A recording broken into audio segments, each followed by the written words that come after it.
Binge the full week ad-free over at patreon.com/inspireddisorder. What you manifest in your mind, you can bring to reality. Rona Dayz. This is the 51st episode of the show that's going to be 1 year old next week. And that is what happens when you mark a global pandemic with a podcast. It's very easy to keep track of how far along you are. It's as if the before times were a different moment in our cultural zeitgeist, and ever since what will be next week, things have changed.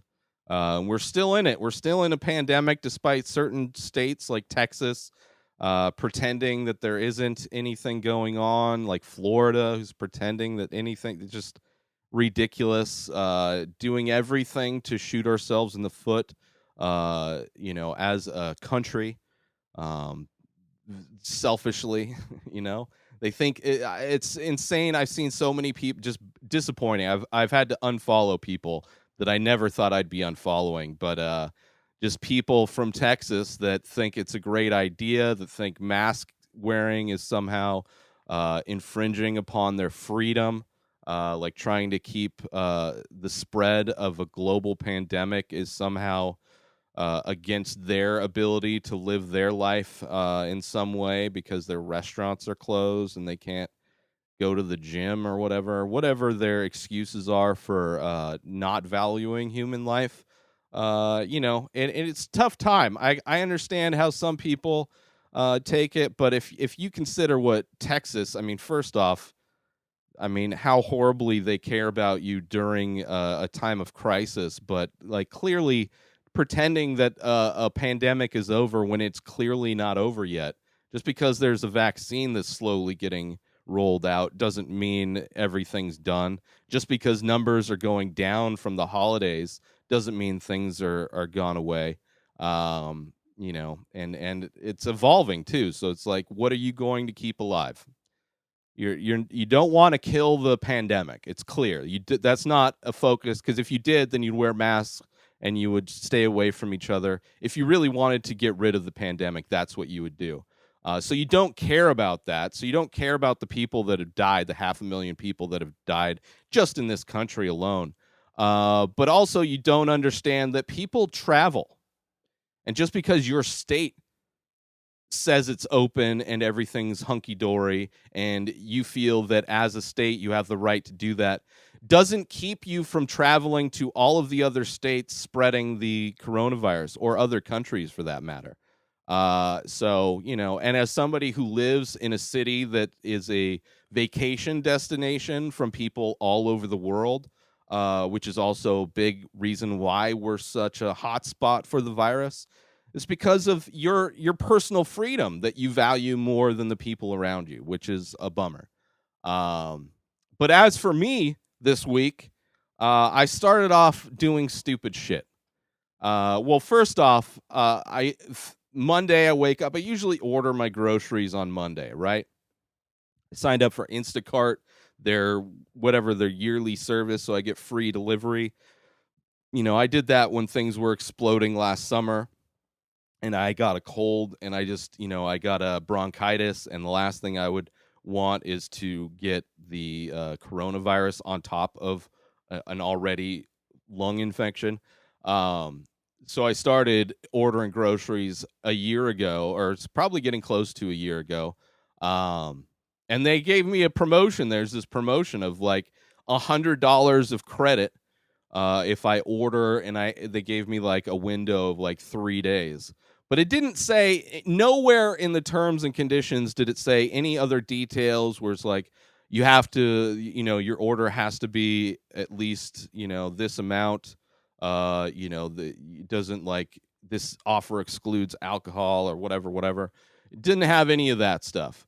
There were no details. So when I went to go order it, the $50 credit never showed up, and it was $100 split into two. So I had to order twice within 3 days to get this $100 credit, which I was going to do because I was ordering this when I ordered my groceries anyway. I can do that for $300. 100% I'm doing that. Um, and like I had so many problems. I wasn't able to get the discount. So I was on talk to their customer service through Instacart, and they were saying like, "Oh, it says right here, whatever." And they're like, "Okay, I could never find it. They could never supply me with a link for the terms and conditions. The only reason I know I had to spend $100 to get that $50 off is because the tech support people or the customer support people for Instacart said so. But then they were going to charge me a cancellation fee. It's like, well, you don't tell me when this offer, like the details of this offer. So I got the order wrong. I ordered improperly because I was uninformed, and now you're going to charge me for something that your company should take responsibility for, educating your customers on promotions that are going on and what the details of those promotions are going on. And then they like just disappeared from the chat. Meanwhile, I'm also chatting with the shopper because I feel bad for the shopper, that it's going to get canceled. I wanted to either get the $50 off regardless that I didn't hit the purchase amount that I was supposed to for the promo, or just waive the cancellation fee. And the person I was on the customer service line with just disappeared. And I was like, I'm getting scammed. Everything about this was like they're scamming you. They're trying to, just bide their time until the shopper goes through, and then I get my order, and then there's nothing they have to do. But luckily, like after it literally took an hour, and then they finally, just as the shopper was about to check out, they canceled the order, which I hope that shopper got paid.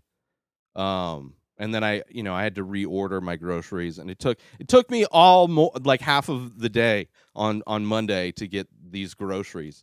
But it was cool because once I figured everything out and everything was taken care of, and they finally did waive the cancellation fee. It was cool to get $100 of free groceries. So I really stacked up, and I decided with that I was going to do a cheat day, right? Because I've been doing keto and, doing a cheat day now and then. I'm not going to do cheat days every week necessarily, but maybe every other week. And this cheat day was horrible. I ordered too much stuff. And I ended up at the end of the night with just ridiculous acid reflux. I just couldn't sleep. Didn't sleep at all Monday night. I was up all night, like propped up, for those that don't know what it's like having acid reflux. It's like your stomach acid going into your throat. And what happens when you're laying down is that like it can get into your lungs. Like there's times I've been sleeping, and then like it like comes up, and like it ends up getting in my air pipe, and then I end up coughing, and sometimes it makes me throw up. It can get miserable, and it's just something that like the tide comes in every now and then. So you try and kind of prop yourself in a sitting position almost, to keep it from doing that. But every time I could feel it come up, because I was so in between reality and dream state, I kept like thinking I was doing some kind of like Impractical Jokers, because I've been watching a lot of Impractical Jokers. And every time like I would catch it and I would wake up and I would sit up, um I would have like these images of the guys from Impractical Jokers like laughing, and and me going, it's like, it didn't get me this time. It was a really weird kind of like pseudo dream state that I mean, because I didn't sleep at all. So it's like every time I would start to doze off, it would kind of, another wave would come in. Um but yeah, other than that, the week was good. I've been getting ahead, got more paintings done. I'm really trying to get ahead of the many faces, trying to just put together a big bundle to update, so I can focus on other things for a couple weeks, like getting my van fixed. I need to do a bunch of work on my van since I don't drive it. It doesn't run right now. But also, I want to get into NFTs, the non-fungible tokens, a way for digital artists, to sell their work, and basically for Bitcoin, and it's for people to collect digital work, whether it's GIFs or just still images or MP3s or text documents. It's a way to sell those documents as if it's an original work of art. And anytime that piece is traded, the artist will gets a royalty. And I think it's anywhere from like 10 to 30%. So as that piece gets collected and traded, the artist continues to get paid. It's a new kind of income source for artists, and especially for digital artists. So there's a guy on Instagram that I follow called Eddie Gangland, and he's been pushing it like crazy, selling a bunch of work on there. So considering I spent the last decade creating a bunch of digital content, it's a marketplace that I have a lot of product to unload. So look forward to seeing more of those. You can start collecting my NFTs very soon. Probably for the many faces, I will be doing GIFs of the making of. So 15-second GIFs showing you the making of each piece. I might do stills from the actual photographs of my work. I might try to sell those or Photoshops. Probably the making of for the many faces will be a focus, and then Photoshops that I've done over the years. So look forward to that, plus more. But I'm still learning about it, so it might be a bit. And of course, in addition to all of that stuff, I've been watching a lot of Eddie Murphy movies. Coming to America, the sequel to Coming to America, has recently released. I reviewed it earlier in the week, but I've been revisiting a bunch of Eddie Murphy movies, which I will be doing my top 5 Eddie Murphy movies coming up this Saturday. So look forward to that one. But yeah, other than my Monday and really messing up my cheat day, which caused a sleepless night of a lot of acid reflux because of my addiction to flaming hot flavored everything. It's a good week. It was a good week. I hope everybody else is having a good week as well. Make sure you wear your masks, even if you are in Texas, even if the state you're in is pretending the pandemic's over. It's not over yet. It's not over. People are still dying. They're just not dying at a rate that they were a couple months ago, but it's still out there, and you can still do your part to protect other people, to just not think selfishly for a moment, and do something that would help protect and keep other people safe, because not everybody has health insurance or means, or it's not everybody's in a position to easily survive it, like a Dr. Drew, let's say, who might have access to all of the best medical care provided to an American citizen with that kind of privilege, versus me, who would be fucked.